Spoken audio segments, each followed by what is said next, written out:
Hey, this is Mark Long with Driven to Ride. And before we get started, real quick, I just wanted to let you know that we have some pretty big plans this summer. I can't give away any details just yet, but here's a hint. I will say they're going to be fast, like MotoGP fast.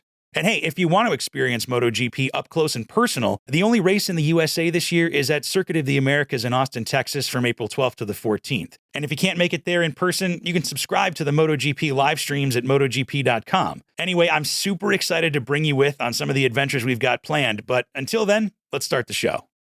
You know, people seem to throw around that phrase, the road less traveled, all the time. And, no offense to Robert Frost, but there's always that third option that nobody talks about, which is to blaze your own trail.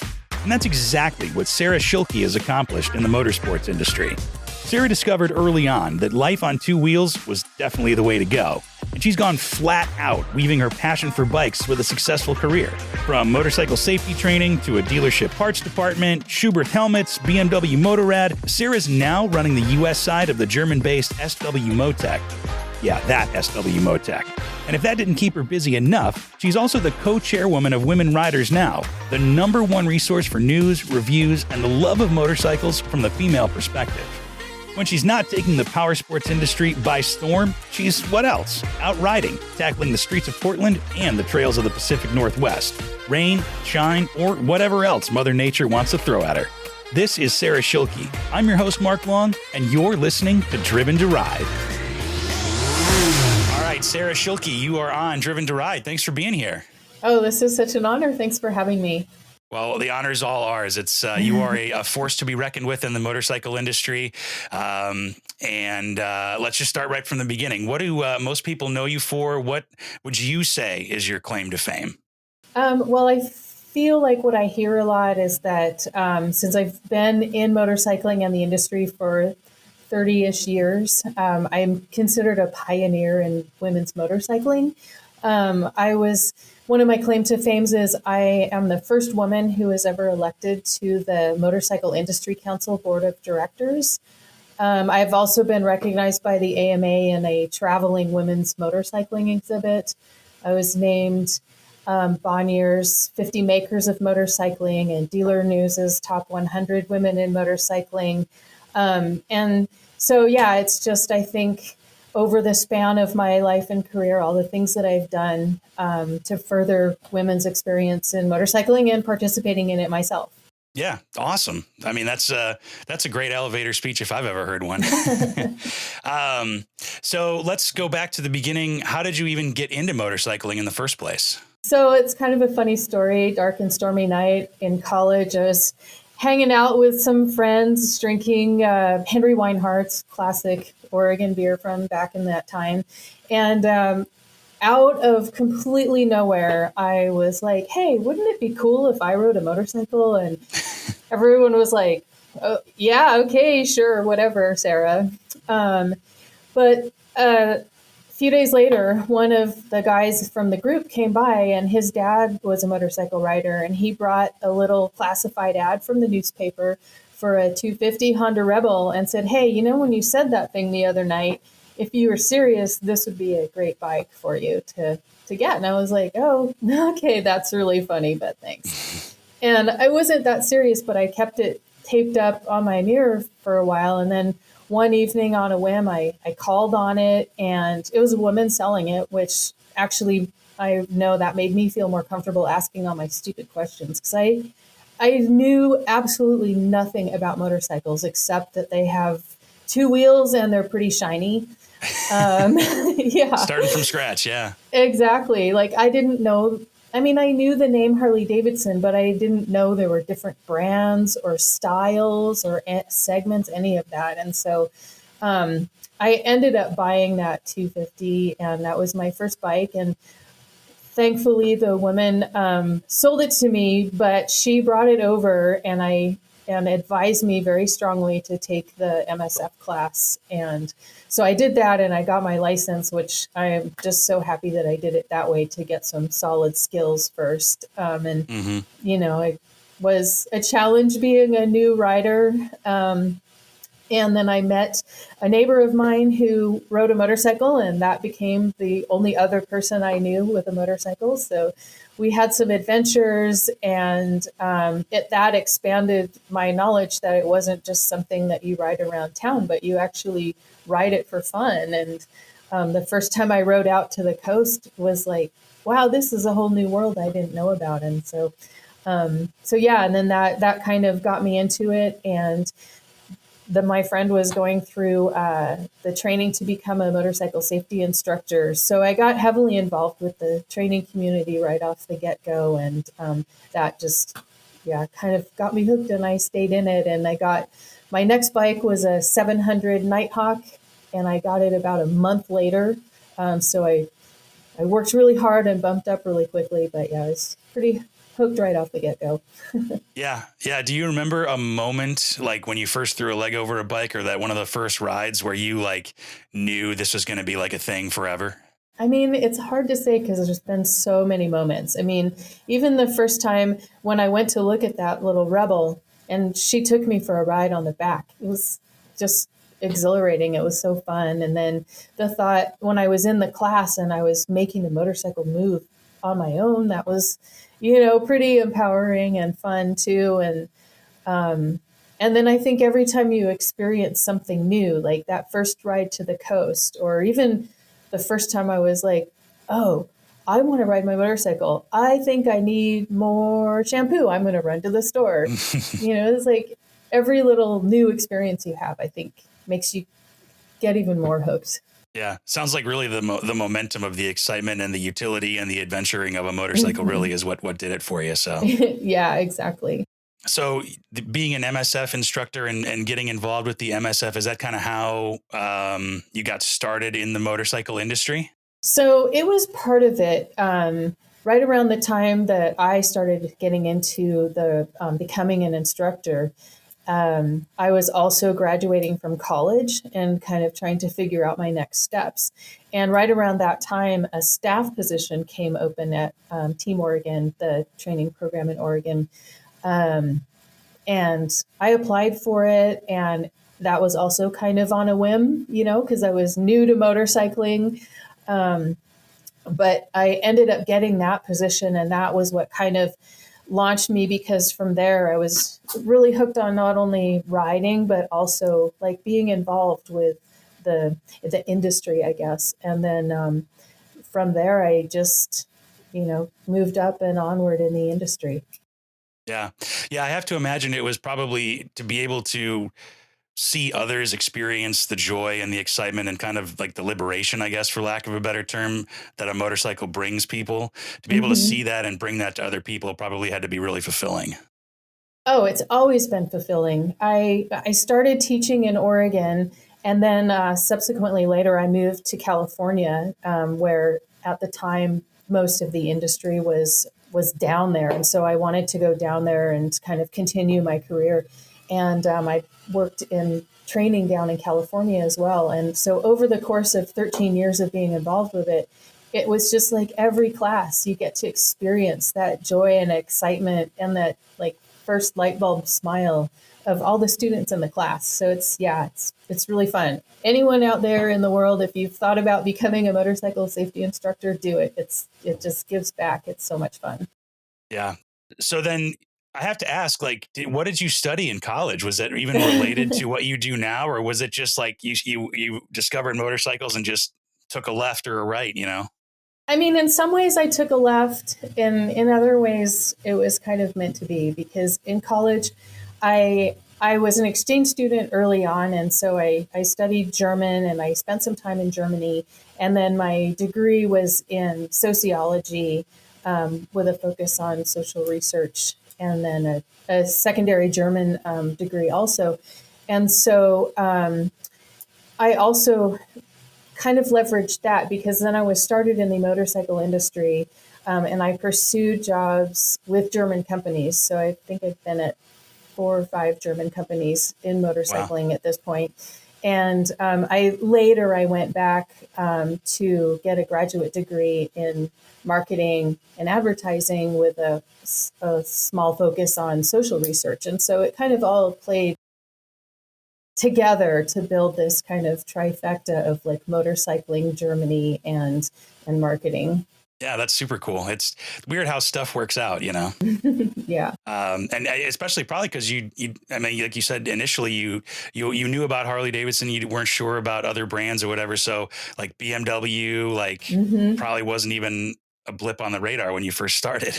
Yeah, I feel like I remember the first time I saw a BMW motorcycle and was like, huh, wow, they make motorcycles. And then, and then my first bike was a Honda. And eventually I was on Hondas for a long time. And then I broke out and got a Ducati for a while. And then in dirt biking, I had a KTM. So I became one of the international garage type of motorcycle riders.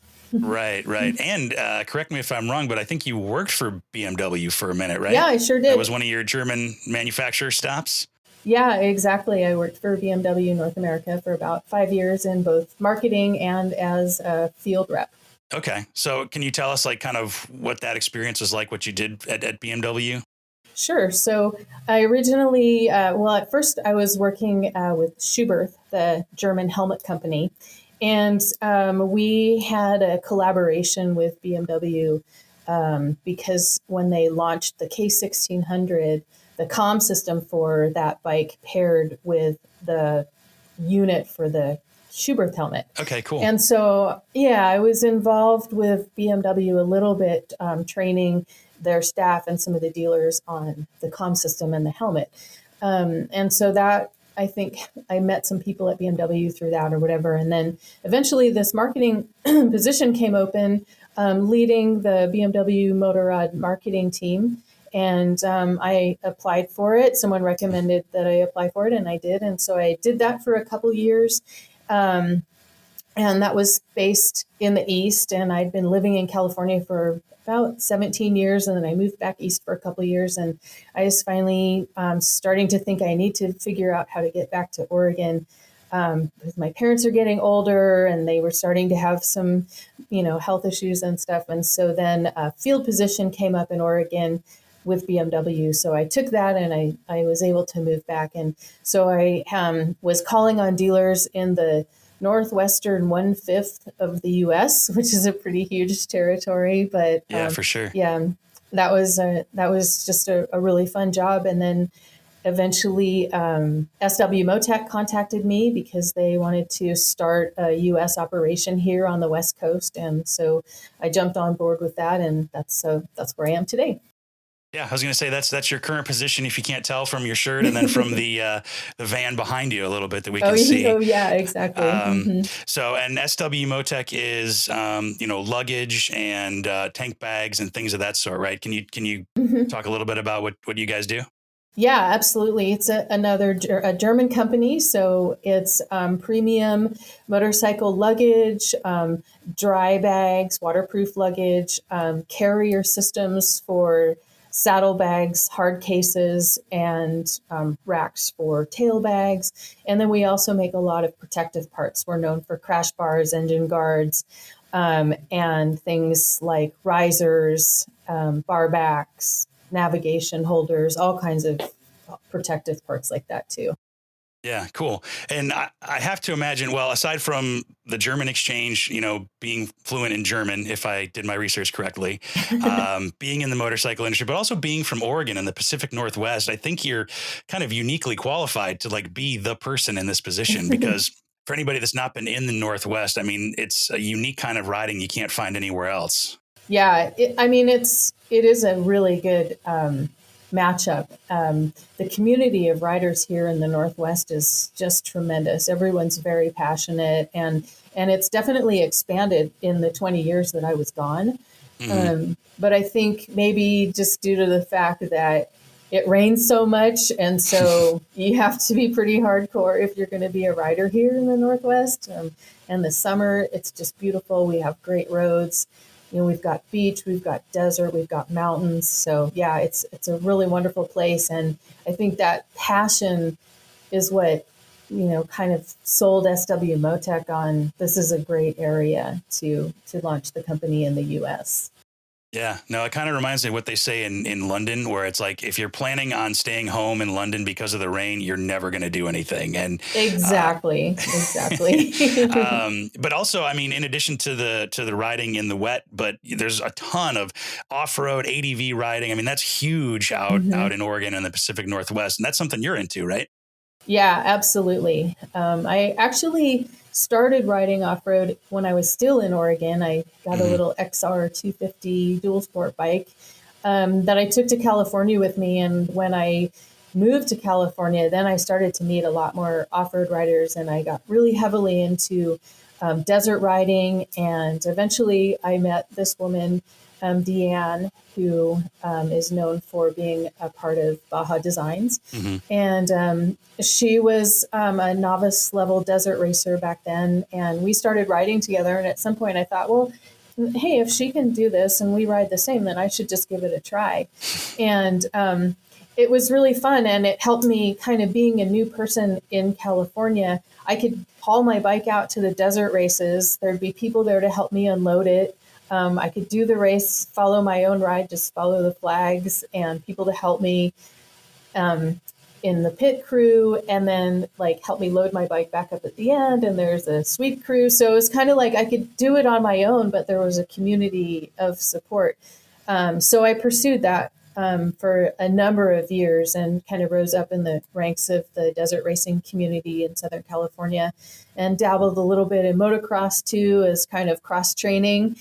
So that was fun. And one year I came up and did a women's motocross national at Washougal racetrack, which is kind of like my home track in the Pacific Northwest. So that was pretty special. But yeah, it's been fun being involved with all elements of that, and then combining street and off road and dabbling in adventure riding. I did quite a bit of that when I was at BMW, and that's really the core audience for SW-Motech riders right now. I mean, we have products for sport bikes, standard bikes, new bikes, old bikes, cruisers, but ADV is kind of like the core right now.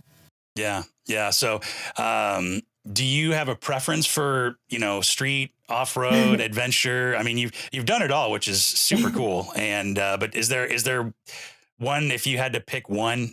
Do you have a preference, or is it everything?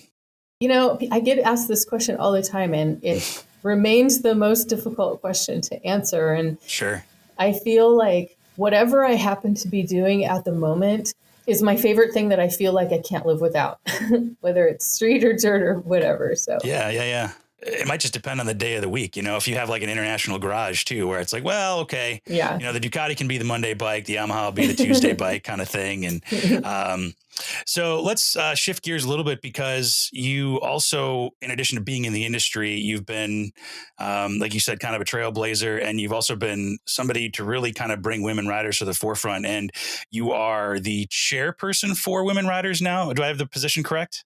Mostly correct, yes. I'm Okay. actually a co-owner of it with Aaron Sills, the renowned land speed racer. Hmm. And so Women Riders Now started in 1999. And the one of my sheroes, Genevieve Schmidt, is behind that. And it was originally a print publication. I became aware of it probably in the early 2000s, when it was Woman Rider was a print publication that Genevieve had helped launch from what it was before that. And then she took it from print into the digital world in 2006. And I was always a big fan of Genevieve and woman writer at the time, and I followed her, and she was very supportive of me and the things I was doing in the industry and in my career and just in writing. And so eventually Genevieve wanted to kind of move on and pursue other things, and I was on her radar, and so we eventually put this together, and I brought Aaron on board, so I kind of handle more of the content side of things, and Aaron handles the advertising kind of side of things. But we're a small team. We've got Trish Zalewski, also a longtime industry journalist and designer, and so she's our editor. Nice. And we've continued Genevieve's momentum and maintaining its place as the premier publication / community for everything women in motorcycling.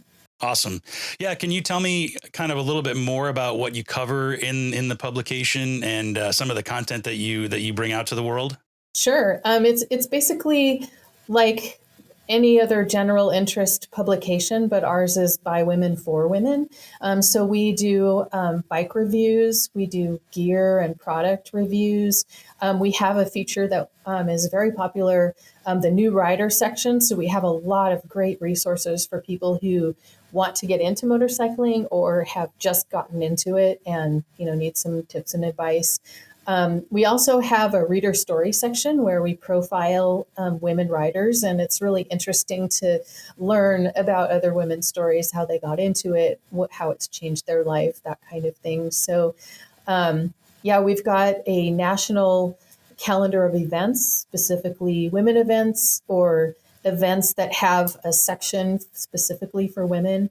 And then we've got a pretty comprehensive list of all the clubs and organizations nationwide for women riders. And we even have a hot job section that highlights some career tips and is a way to help women who do want to get into the motorcycle industry kind of find their way in and navigate around that too. So yeah, very comprehensive. That's everything. Yeah, that's super cool. Speaking about the motorcycle industry, I think one of the most interesting things, at least for me, is it's kind of like this nebulous thing. Like you don't know how to get into it, but I think there are a lot more cool jobs and positions and ways to start a career or pivot your career over to the motorcycle industry than people think. Would you agree with that? I would. Yeah, definitely. I think when people think about working in the industry, they think of the manufacturers and that's it. Right. Do you, looking back over, your multi-decades in the motorcycle industry, do you have advice or guidelines or anything that if somebody was looking at getting into the motorcycle industry, how they would intentionally get into it? For sure. I think there's a misnomer that a lot of people have about like, oh, I love riding motorcycles, so I should work in the industry. And there's a couple of things about that I like to advise people. And one is like just being a passionate motorcyclist isn't enough. You have to have skills that the companies need or are looking for. So it's kind of combined, like the passion and the skills.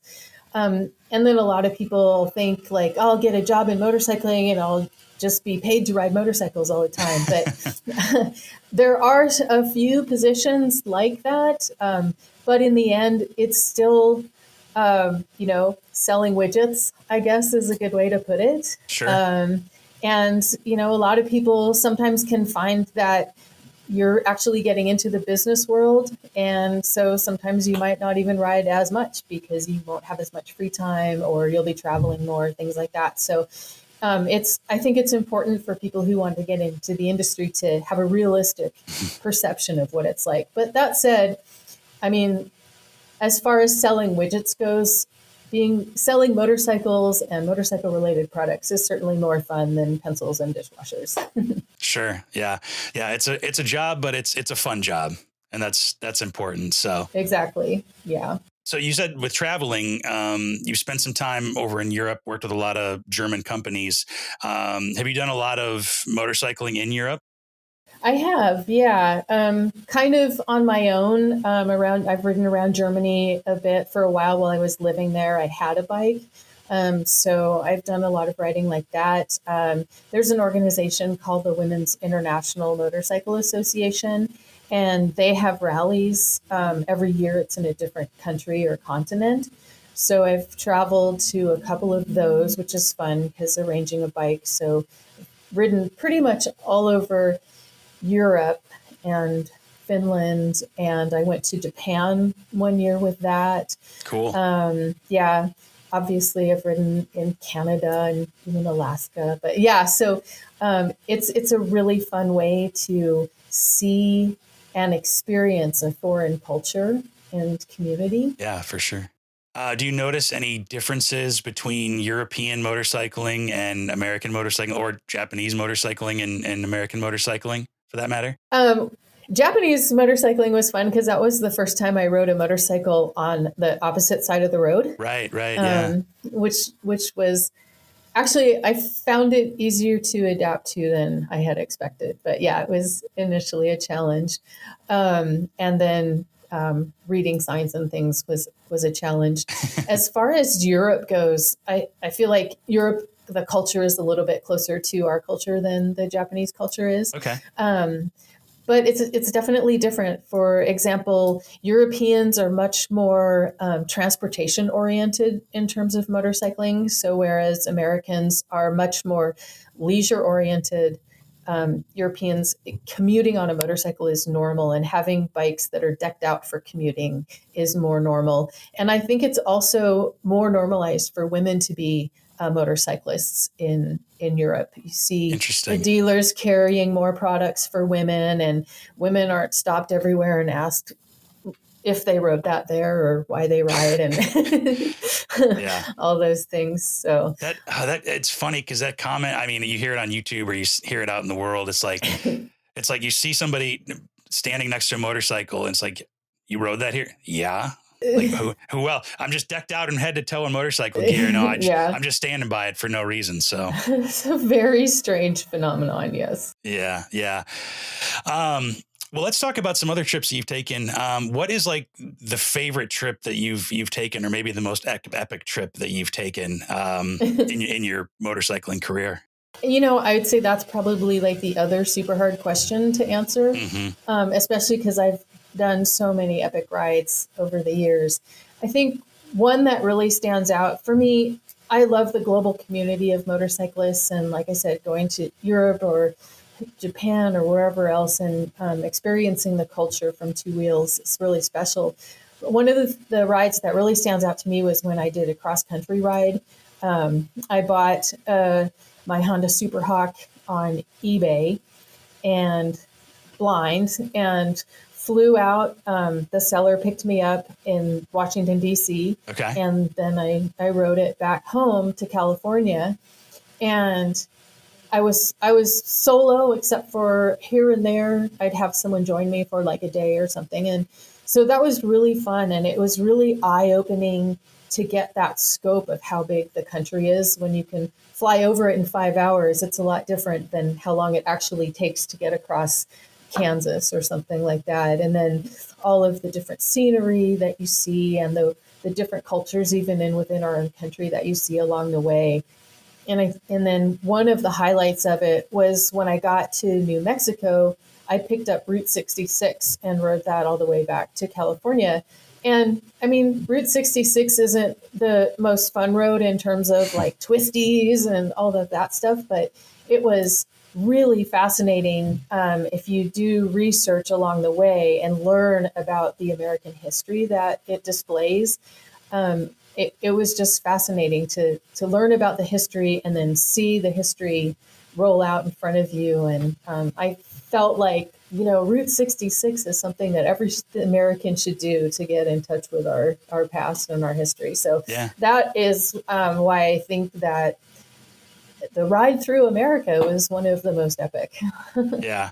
And America is such a big country. Like you said, you don't realize it until you start to drive through it or to ride through it and travel on the roads through it, because of the sheer amount of time it can take and the sheer difference of going from the, cornfields and the prairie in Kansas to the Rockies, to the desert, to, it's insane. It's insane. And it's hard to describe to somebody that hasn't done it. So exactly. Yeah. There's just so much to see and experience in our own country here. Yeah. So with all these rides and traveling and all the trailblazing you've done, is that where Super Sarah comes from? Oh, yeah. Super Sarah. That was a nickname that a friend gave me when I was living in Southern California. And he wasn't a rider.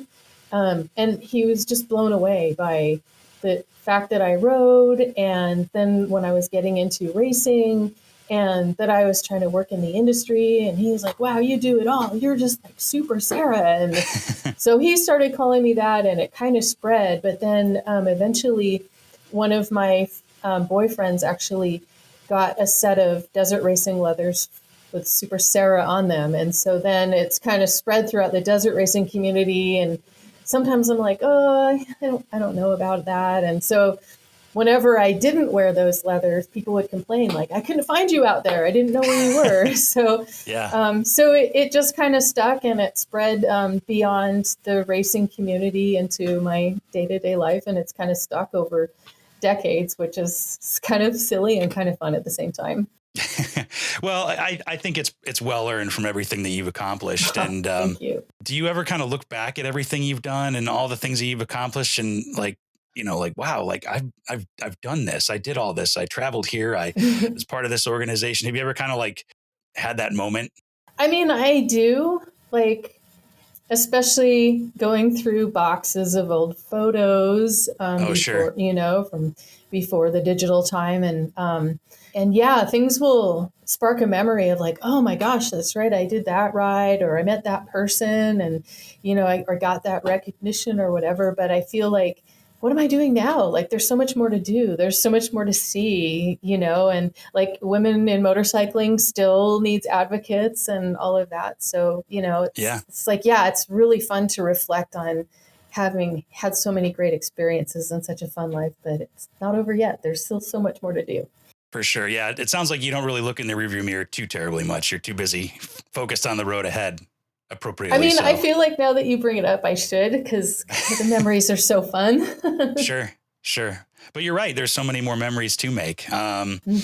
So about, women's advocacy and in the motorcycling world, you were also part of the AMA, I think, right, on women in motorcycling. So I had an 8-year tenure at the AMA. It was one of my first jobs in the industry, and I was working in advertising for American Motorcyclist magazine. But through that, I did get involved with the AMA Women in Motorcycling conferences. They had a number of those conferences. And so mostly after I wasn't working with the AMA anymore, but I was still involved with the conferences, partly helping to organize them, and also doing clinics or helping out with rides and things like that. So those were really fun, and it was fun because they brought together like the national element of women riding. I've heard rumors they might bring it back, and we're all really hopeful that they will. Yeah. And since, the advocacy and stuff is such a big passion for you, what kind of strides have been made in the last 30 years in terms of women advocacy, and what work, do we still have to do? Yeah, it's interesting how we have this saying in the women's motorcycling community, kind of in the last 20, 30 years, like a lot of things have changed, but a lot of things have stayed the same. Yeah. So in a lot of ways, women are still an afterthought to, the industry, although we are gaining more ground in terms of women working in the industry and things like that. There is so much good gear available for women now, and that's been an ongoing complaint from women riders for as long as I can remember, is that it's hard to find good gear for women that fits and is functional. And now, women can get fashion-oriented motorcycle gear, fully functional motorcycle gear for sport riding, ADV, cruise, like everything. But dealers still aren't carrying it that much. So, that's one of the things that hasn't really changed. And that's frustrating. But one of the things that has changed with the onset of social media is now it's become easier for women to connect with each other. It's become easier for the brands who do have gear for women to promote it directly to the audience. And so there's some changes in that. I also think that the growth that we're seeing in women's ridership right now can be attributed to social media also, because it's so much easier for women to connect with each other and not feel kind of isolated, like, how do I get into this? How do I find people to ride with? Yeah. And they advocate for each other a lot too, and help each other learn and grow. So there's been a lot of change. There's still more change that can come. Yeah. Yeah. And hopefully, I think we were talking to Bridget McCutcheon, and she was talking about being part of a new generation of riders. And I guess I should qualify. She is or is working to officially be the youngest person to circumnavigate the globe on a motorcycle, and also setting the world record for the youngest woman to be circumnavigating the globe. Took her like a year and a half. Amazing story. It's a previous episode of ours. But she talked about being part of this new generation of riders who just wants to get out there and just experience things. Are you seeing that in the motorcycling world right now? Yeah, absolutely. I've been involved with the Portland LIDAs, which is a international organization that's mostly social media fueled organization for women riders. And I've just seen it growing so much. And with the younger, I mean, it's all ages, but more so than when I was getting into motorcycling, there's younger women getting involved now. And I feel like motorcycling for women it's partly being seen as like a fashionable thing to do, as well as, an empowering or adventure and all of those things. So there's some new ways and reasons that younger women are getting involved. And it's really, really excited to see the next generation get involved. Yeah, it's really nice to see that, because sometimes if you get into the industry too much, you hear about the doom and gloom and that there's, sales are slumping and this, that, and the other, and motorcycles are going to be the end and blah, blah, blah, blah. And it's like, not necessarily, it was, if there are people who are interested in it still and excited about it. And I think it's just a reframing of how we view motorcycling, maybe more as a utility where, I do need to go to the grocery store and pick up some stuff and you can jump on the bike as opposed to having to get in a car or anything like that. So I'm optimistic, hopefully.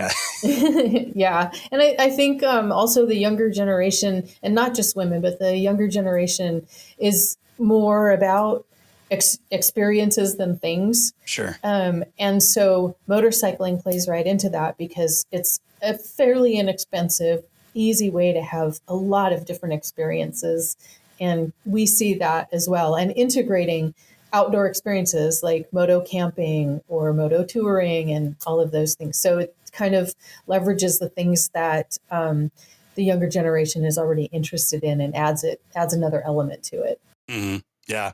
And being part of SW-Motech and helping, kind of equip people to take those adventures.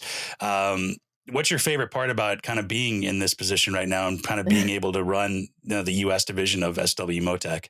I mean, for one thing, it's just really exciting. We started in 2020, so we're about 4 years in, and we've really seen quite a lot of growth, which is exciting to see.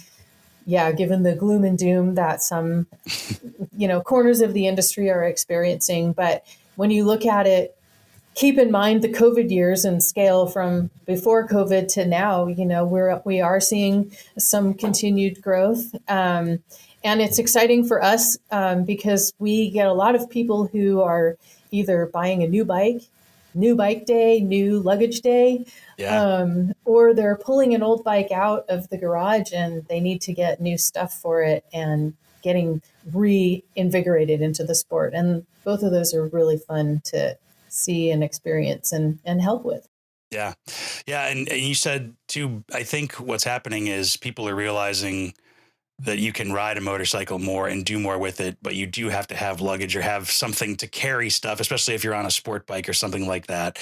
Right. So I have to imagine kind of using that sociological part of your brain is pretty helpful in that job. Yeah. And I think it's fun for all of us here to help customers match their riding style and their needs to the different options that we have. Because people think like, oh, I need something to carry this in. without thinking about all the other considerations of like, well, how far are you going to travel? Are you traveling in warm weather, wet weather, both? What style is your bike? Like, how much riding? Do you want it to be able to easily come on and off and switch out, or is it going to be permanent? So, like, there's all these things that, considerations that we get to help people with that they might not think of when they're initially thinking, like, how do I carry my laptop? Right. Yeah. Yeah. And you do have to kind of stop and think about, okay, yeah, wet weather, dry weather, long trip, maybe just riding to the office and back. What are those considerations? But I think there is more options than ever before now, and ways that Yeah. you can pack a motorcycle to fit your needs. So, Yeah. since you've been in this role and everything, do you still get to go out and ride a bunch, or maybe not as much? You have any big trips planned coming up?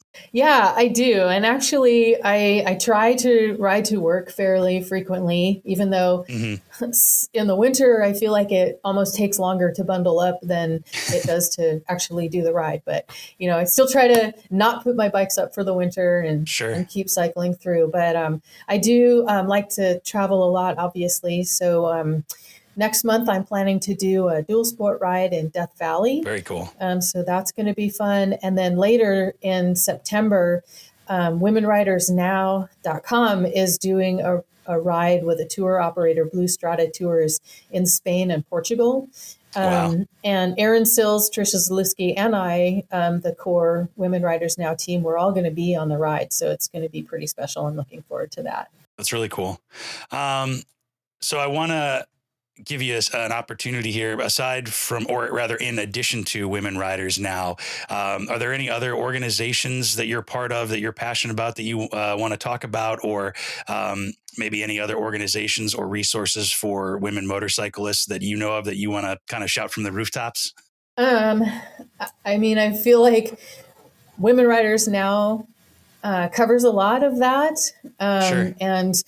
And like the LEADers is a great resource, like I said, and the AMA is also a great resource for riders, and rider training like msf-usa.org, I believe.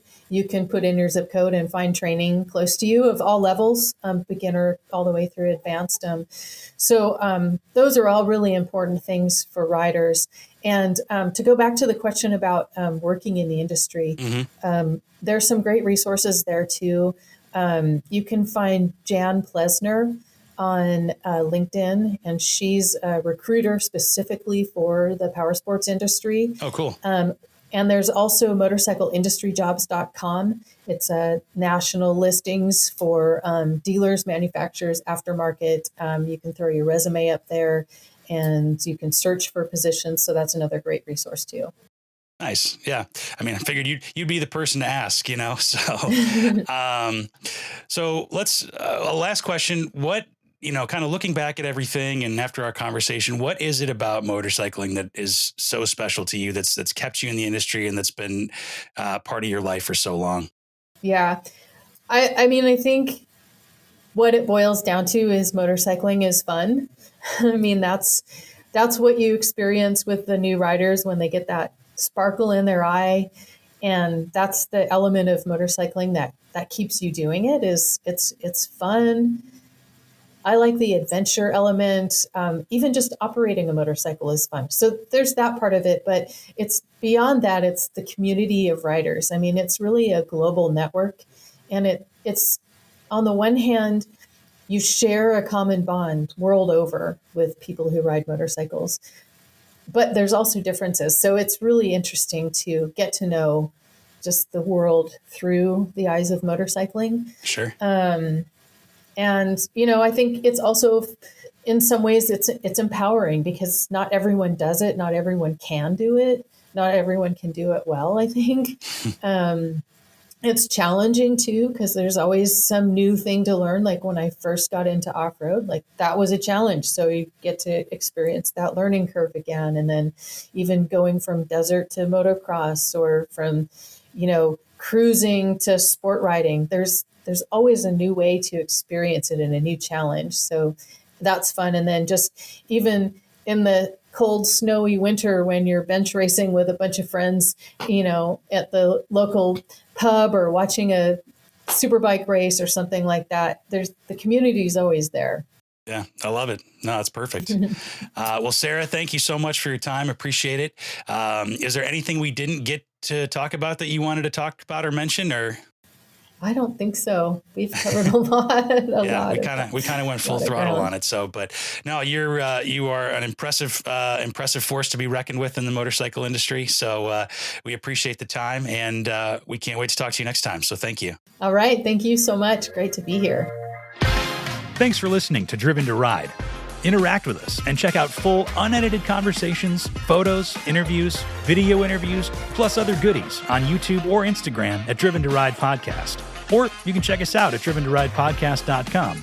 And make sure you leave us a rating and review from wherever you get your podcasts too. If you have an idea for an episode or a guest, or you want to invite us out on an adventure, email us hello@driventoridepodcast.com. Driven to Ride is wholly owned by Flint Rock LLC, made possible with help from Matthew Miles, and written, hosted, and produced by me, Mark Long. We'll see you out there.